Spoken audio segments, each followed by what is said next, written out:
Buenas tardes a todos. Me tienen ustedes que perdonar porque soy francesa. De todas maneras, mi idioma es correcto más o menos, pero alguna falta debo cometer, más el acento y eso, pero en fin. Yo creo que puedo contar con su perdón de antemano, digamos, más mis problemas de memoria debidos a los años. Bueno, en cuanto a la mujer en la época de la vida cotidiana, en la vida de la posguerra, no voy a abordar problemas, digamos, de lucha, bueno, lucha sí, pero de una forma más pacífica, digamos.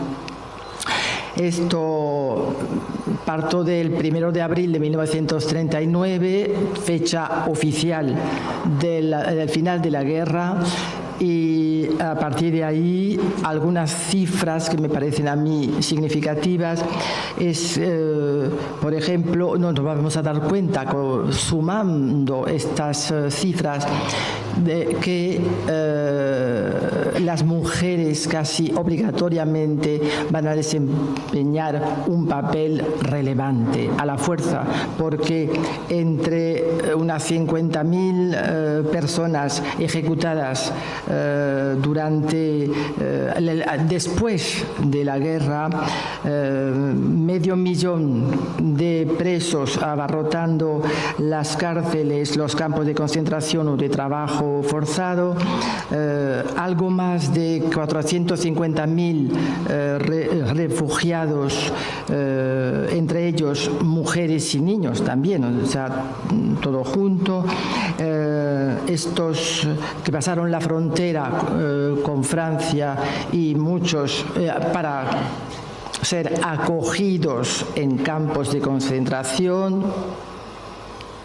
No me siento orgullosa por ello, ni mucho menos, pero eso es más naturalmente, contando también con las muertes, o sea, las personas que dejaron su vida en la contienda, en la parte nacional, digamos, y sumamos todo eso.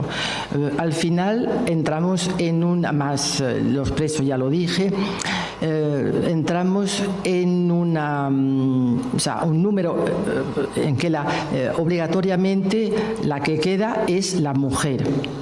Esté el marido dentro, o sea, en la cárcel o muerto. Pero la mujer sola, pero como cabeza de familia. De ahí que tiene que dar, o sea, ella misma buscarse la comida, ocuparse de los hijos, las que los tienen y eso. Bueno. Y al veces y con más sufrimiento, o sea, las cárceles de mujeres también, he dicho de hombre, pero de mujeres también estaban abarrotadas, y algunas de ellas, esas mujeres, estaban con un niño o niña de menos de 3 años. 3 años porque a los 3 años se separaban a las criaturas de las madres y las iban a familias afines al régimen, o bien internados para educarlos en la buena dirección, digamos.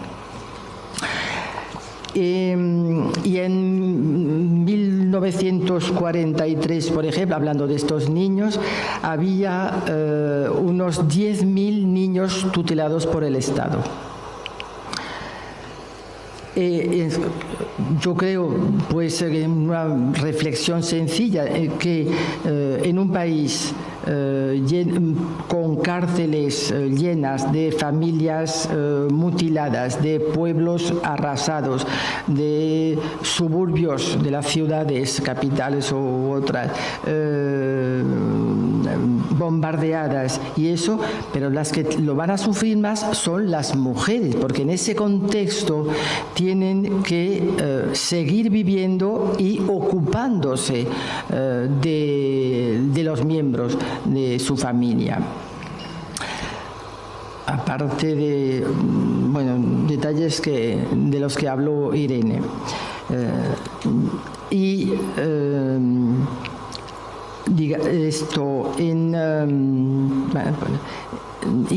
la situación de España en aquel momento, la situación política, no se lo van a poner fácil a esas mujeres, y menos si son mujeres rojas, o sea, porque nunca va a desaparecer esa dicotomía entre vencedores y vencidos.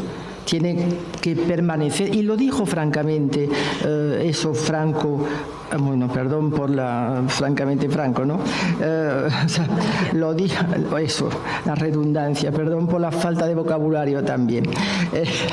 Lo dijo en su discurso del 1 de abril, del final oficial de la guerra, y es decir, que no se puede ni se debe hablar ni de amnistía, ni de perdón, ni de integración de los vencidos. Y un poquito más lejos, los vencidos tienen que expiar. El verbo es significativo. Y para más Finri, digamos que la Ley de Responsabilidades Políticas de 1939 hace que gran parte de los vencidos pierden sus bienes, que van a pasar en propiedad a personas del bando nacional. Y eso, de esta manera, digamos que terminaba por reducir a los rojos, o sea, hacer que terminaran indigentes. No sé si lo he dicho bien. Bueno, vale. Y ese país en ese momento hubiera necesitado pues un empujoncito económico, una ayudita por parte, por ejemplo, de países europeos, cosa que no pasó. Y entonces, también es verdad que los países europeos estaban en guerra. O sea que también tenían motivos, digamos. Pero Franco no era santo de devoción de esos estados también, aunque establecieron enseguida, después del final de esta guerra, establecieron relaciones diplomáticas con España, Francia la primera, por ejemplo. Y sin ayuda exterior, pues había que solucionar algunos problemas en España, porque 3 años sin cultivar correctamente los campos, sin brazos masculinos, sin animales de tiro, sin abonos para que la tierra produjera más de lo normal. Pues a partir de allí difícil va a ser. Y Franco, a pesar de eso, decide que no necesitaban a nadie, que era un pueblo fuerte, que le gustaba sufrir a ese pueblo, un pueblo viril, y por lo tanto que no necesitaban. Y decidió que los españoles iban a vivir en circuito cerrado, o sea, políticamente se llama autarquía. Eso, es decir, consumirían lo que iban a producir, tanto la tierra como la industria y todo, la materia prima. Bueno, a lo mejor con fe podría solucionarse. Y a partir de esa decisión, y para organizar un reparto de los alimentos, y que ese reparto fuera equitativo, entre comillas. Equitativo depende quién define la palabra o quién reparte. Se instaló un sistema de cartillas de racionamiento con niveles, pero eso espero que ustedes me lo expliquen si lo saben mejor que yo no estaba en ese momento, no conocía ni a España siquiera. Estas cartillas de racionamiento para distribuir más o menos a todos de la misma manera, que tampoco fue así, ni mucho menos. Y en realidad lo que se instaló con esa manera de distribución fue un mercado negro, o sea, el extraperlo, que produjo que algunas personas se enriquecieran de manera brutal y otros, al contrario, pues se hundieron totalmente. Si no tenían medios ni para comprar en la tienda del racionamiento, pues menos aún en los puntos del mercado del extraperlo. Así que cuando el caudillo afirmaba que estando él en el poder no habría ni una mesa sin pan, ni un hogar sin lumbre, pues en ese periodo 200.000, se calcula que 200.000 personas murieron de hambre. Pero claro que Franco conocía ese problema y posiblemente le alertaron de eso, y la contestación en los discursos que pronunciaba era que se debía a la pertinaz sequía. Sequía hubo mucha, pero también lluvia, también lo que pasa que hubieran necesitado, pues ya lo decía, un empujón del exterior, digamos. Pero yo creo que algunos países dijeron, al fin y al cabo, Franco es una persona normal, más o menos, o como un abuelo, una cosa así, y los únicos que van a sufrir son los españoles. Pues entonces, yo no sé, me parece que lo entendía así, pero igual me estoy equivocando. Así que precisamente en esos hogares así, con falta de hombre, con esas condiciones de vida, y son las mujeres las que van a pechugar, o sea, llevar a fuerza de brazos a las familias con los hijos, si los hay, si no, si los han quitado. Esa es otra, y eso. Por lo tanto, vamos a ver, me estoy perdiendo. Yo creo que la preocupación esencial era la de buscar alimento. Porque con la cartilla de racionamiento las raciones estaban anunciadas primero, pero unas raciones pues normales para la alimentación de una persona normal, tanto para las mujeres, para los hombres, las mujeres un poco menos, y los hijos, los adolescentes o niños y ancianos menos todavía. Y para la comida, pues yo creo que aparte de lo que podían conseguir, si tenían dinero para pagarlo, o sea, que no era gratis,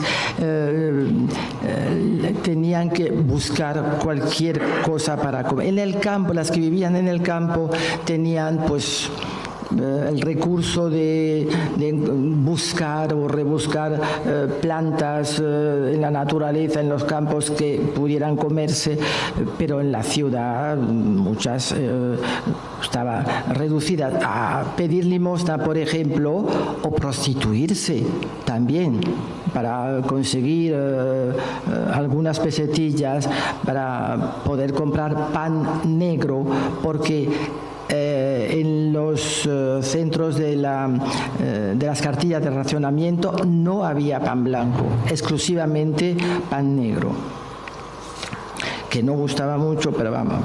Y luego a partir de allí, digamos que esas mujeres pues inventaron, tuvieron que, con el pan, con un ajito, con la grasilla del tocino, del racionamiento, por ejemplo, pues inventar un plato de patatas si las había, y si no, pues 2 o 3 chuscos de pan, e intentar hacer ahí algo más o menos espesito.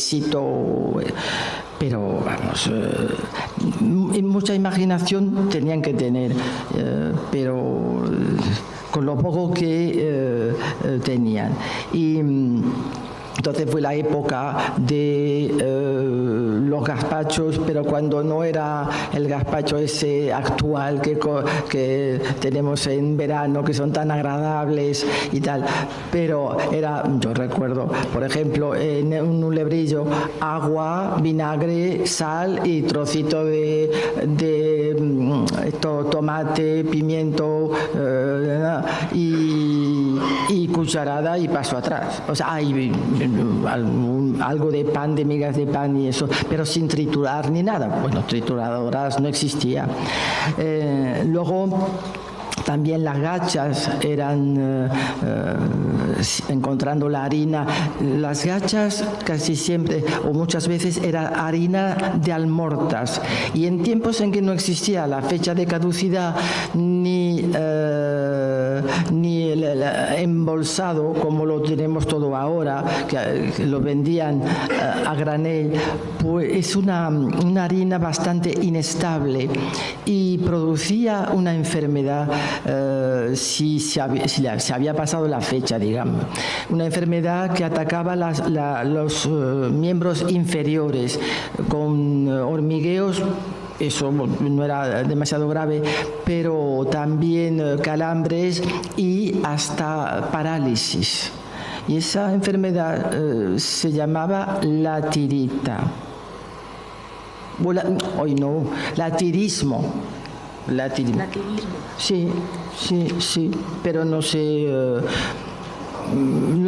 Lo dicen los diccionarios. Bueno, el diccionario en España, la traducción francesa no existe. Es que es verdad que la harina de almortas tampoco existe. Por lo tanto, pero también pasaron hambre, los franceses. De otra manera, un poquito más tarde, pero pasaron, bueno, más o menos, pasaron hambre también y comieron también pan negro y, bueno, pero nos interesan las españolas. Comieron lagartos en el campo, por ejemplo, pajaritos si podían coger alguno, y esto. Y en las ciudades, pues, gatos y perros también, pero solo se recibe.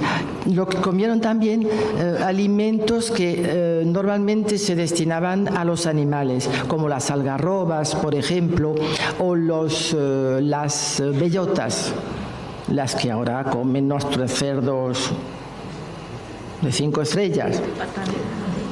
Pues ya está, pata negra, efectivamente. Bueno, así que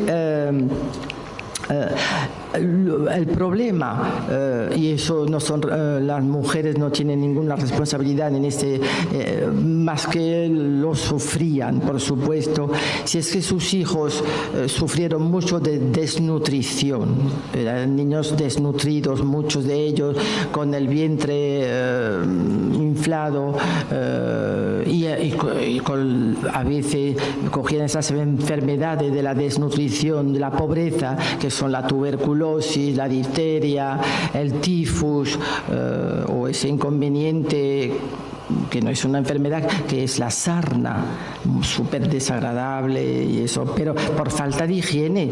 Es que tampoco había poco pan, pero tampoco había jabón, o sea que. Así que, y no digo también eso para la comida, pero para vestir y esas cosas no había para poder. Entonces, pues si había que renovar un abrigo, se le daba la vuelta a los cuellos de las camisas y eso. Esas mujeres todas sabían coser, por lo tanto, la dificultad, pero a veces no había ni hilo para eso. Entonces intentaba buscar, cambiando a lo mejor un huevo por medio carrete de hilo, cosas así. Un día a día, de ir buscando todos los días recursos para sobrevivir.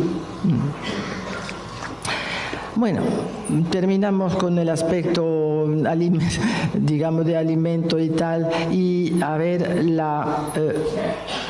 cuando 5 minutos. Iba a pasar a la educación de la mujer. Voy a pasar rapidísimamente, bueno, a la mujer, los consejos a las mujeres y a las niñas, o sea, en la formación de las niñas. Estamos con las mujeres, pues mujeres desde muy pequeñas hasta adultas. Bueno, voy a pasar sobre esa conclusión del psiquiatra del ejército, don Antonio Vallejo Nájera, no sé si ya. Bueno, nunca entendí su mecanismo para definir y descubrir que en la mujer roja, o sea, venía portadora de un gen rojo. A partir de allí, no sé más. Lo formulo y punto. Pero es que a partir de allí también, en conclusión, él decía que una mujer roja no se podía ni reformar. Las niñas sí, por lo tanto separaban a las niñas de las mujeres, y las niñas iban no orfanatos porque tenían madre, sino pues escuela, internados, por ejemplo, franquistas, inculcándoles las ideas de aquellos tiempos. Y en la formación escolar de las niñas, voy a pasar más rápido para llegar a un momento más divertido en los consejos que se daban a las mujeres. Un poquito más divertido, pero bueno, a ver. Las clases, la formación, la mujer, para mantenerla en la sección femenina se ocupaba de eso. Tenían también que hacer un servicio social que duraba 6 meses, en los que las educaban, bueno, les daban un aspecto un poquito culto, digamos, las 4 reglas en matemáticas, eso en la escuela, poco más, y entonces las obligaban también a hacer gimnasia, pero ojo, ni pantalón, ni nada ceñido, ni escotes, ni nada, Los pololos, si alguna mujer lo vivió, que nos cuente. A la conclusión, vale, no sé. No sé, bueno, voy a la conclusión.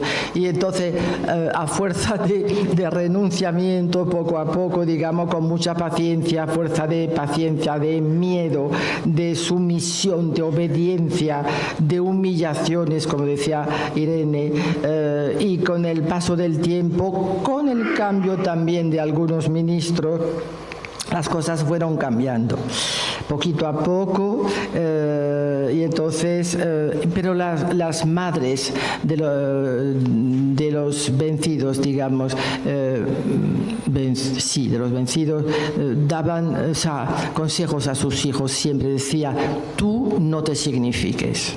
O sea, no digas nada, tú sí tienes que estudia lo que te digan que estudies y tal. Y algunos, después de esos estudios tampoco muy profundos, pero algunos sacaron alguna carrera tardíamente con clases nocturnas, por ejemplo, y otros emigraron al extranjero y mandaron remesas de dinero a su familia. También entraron influencias exteriores que ayudaron eso. Bueno, paso sin hablar del papel de la Iglesia en ese momento de la historia de España. Con la obligación de asistir a eso, pero en la formación de la mujer también, ¿no? Y la censura que pasaba también por ahí. El reloj obliga. Gracias.